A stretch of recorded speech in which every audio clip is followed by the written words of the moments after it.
So when you think about her, she has so many facets to her. She paved a long journey to get to where she is, yes?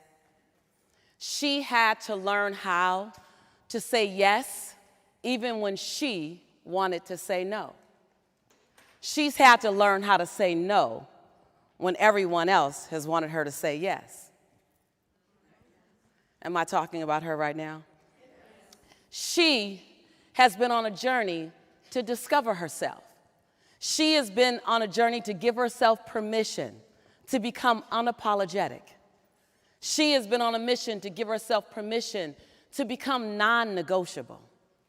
She knows how to take care of everyone else, and now she's learning how to take care of herself first. Yes? Am I in the right room? She doesn't ask the world for anything. She offers the world everything she has. She's always there. She's always showing up. She has so much more in her than the world has even seen. She's just getting started. Yes, yes? She understands the value of wealth. She understands the value of spirituality. She understands the value of relationships. And she understands the value of health.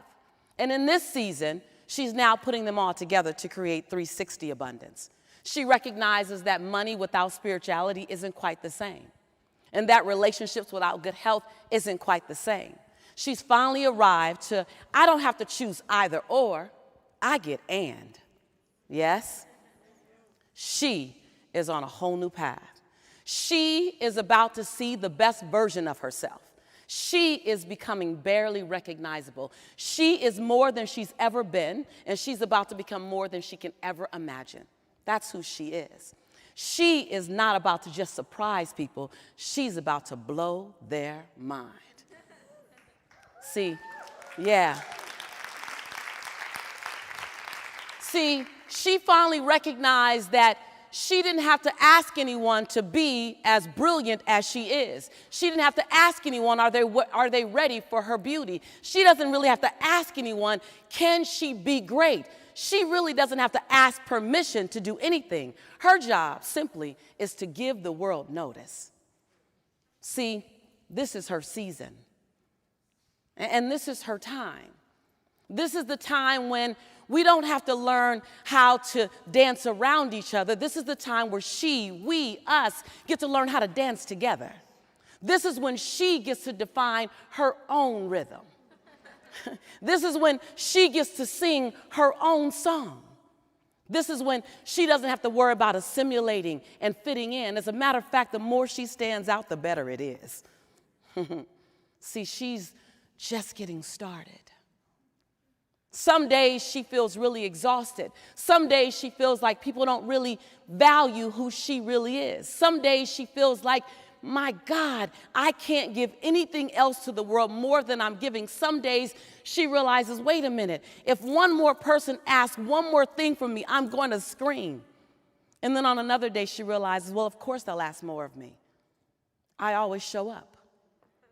Of course they'll want more from me. I get the job done. Of course they want me on their team. I'm a good team player.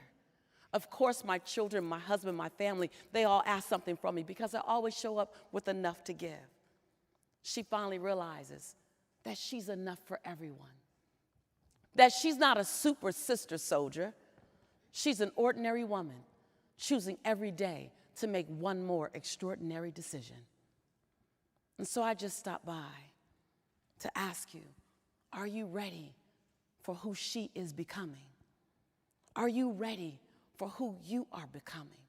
Are you ready for your next best season? Are you ready to be anything and everything that you could have imagined and then some? No sprinkle fairy dust, no potion lotion, no magic wand, just strong, resilient women. Are you ready to be unapologetically you? I look at my life and how it landed here. And I look at the journey that landed me here. And the first part of the journey had a lot of bumps and a lot of tidal waves and a lot of stop signs. And I realized that every stop sign I needed, every bump slowed me down. You know, every betrayal gave me an opportunity to exercise my forgiveness muscle. And all of a sudden, everything that I've been through needed to occur so that I am a better woman today. If we can use every ingredient that's ever come into our path to make us who we are today and love her, embrace her, be her unapologetically, then who does the world get when they get you? They get the best version of you. I look at my life, and the last time I took an English class, I got a fail in English. And my English teacher told me, "You are the weakest writer I've ever met in my entire life." She literally said that. And I said, "Well, does that come with an award? Because I am like the best being the worst." And that same year, I got a D- in speech. And my speech teacher said, quote unquote, "Miss Nichols, I recommend that you get a desk job and never speak in public." Don't worry, the story ends good. Don't you dare worry. Don't you dare worry. And that's when I recognized that some of your best motivation, some of your best inspiration might just come wrapped in sandpaper. Some of the best lessons and the best blessings might just come wrapped in an uncomfortable, difficult, unacceptable experience.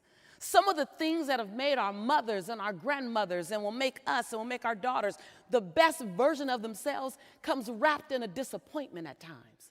Comes wrapped in a "I'll show you." Comes wrapped in a "oh, wait a minute, hold on, you don't believe me? Let me give you evidence of who I am." I'm just saying, everything, say everything. Everything, say everything. Everything is fuel. Every single experience that you've had, every single moment that's on its way to you, every single thing is fuel. Your job is, will you use it to push you forward, or will you use it as reason to sit down? Today and yesterday was about understanding who she is, understanding who she has been, and understand who she is becoming. What I love about that is that your future is in your hands. There's many of things that we have to work on, many of things that we get to change, but every day when you get up, you get to choose the woman that you're gonna be that day. Will you be a shining, bold example of becoming unapologetic? See, I realize when people say, "Lisa, how did you go from welfare to Wall Street? How did you go from getting a fail in English to being an author of 7 bestsellers? How did you go from getting a D- in speech to reaching over 36 million people a year with your messages?" I said, "I forgot to ask for permission." I forgot to ask for permission. See, so many times we're determining our future based on our past when we realize that my past is a setup for where I'm going. So I just stopped by to remind us that you are the author of your autobiography. And I just believe we should all write a bestseller. And I just stopped by to remind you that you are the designer of your destiny. I just stopped by to remind you that your pages of your next chapter are blank, and the pen can only be held by you. So what will your legacy say? How will you disrupt this planet? I didn't say go by easy and stay quiet. There's no victory in staying quiet. There's victory in being willing to be bold and outrageous and ridiculous for something that you radically believe in, whatever that something is. Being a stand for another young woman or for a young man. Being a stand for a body of people who need to be represented by an individual like you. Being a stand for children. Being a stand for you. Heck, just standing up. Being willing. Being willing to say, my life isn't supposed to disappear behind small moments of agreeing with everything. Neither is it supposed to be disruptive all the time, but my life is supposed to have a pulse in it. My life is supposed to go to the edge and stand right on the edge, and I'm supposed to spread my wings and get just close enough to make people nervous. That my life was put here to be an example for someone else's. That when we recognize that our lives don't belong to us, they never have just belonged to us. And when people call us crazy, oh my God, you're crazy for trying to be disruptive. You're crazy for trying to do so many things. I say, well, you know what? Crazy is not all bad. There was this man who said, let's do a long walk for freedom. And let's walk 36 miles. And I believe they were in their church shoes, which you got to know, that's difficult. And led this movement with not just African Americans, but people of all other cultures. He said, let's lead this walk for freedom. And he might not be there to see the day happen when little black girls and little white girls and little Asian girls and little Latino girls can hold hands and play together. They said, Dr. King, you got to be crazy. And then there was that man who got out of prison after 27 years and led the largest forgiveness movement in history and became president. And someone said, Nelson Mandela, you got to be crazy. And then there was that man who said, I just want to be the change I want to see in the world. Can you be the change you want to see in the world? And they said, Mahatma, you got to be crazy. And then there was that woman who said, let's feed one child at a time and end hunger. And someone said, Mama T. It was a friend, y'all. We would call her Mother Teresa, but they called her Mama T. You gotta be crazy. So if someone thought Nelson Mandela and Mahatma Gandhi and Martin Luther King and Mother Teresa and Cesar Chavez, if they thought those great people were crazy because they were radical enough to believe in something greater than what we could see today, then when someone calls you crazy, look them in their eyes and say, well, if I'm crazy, I'm in damn good company. Yes, yes?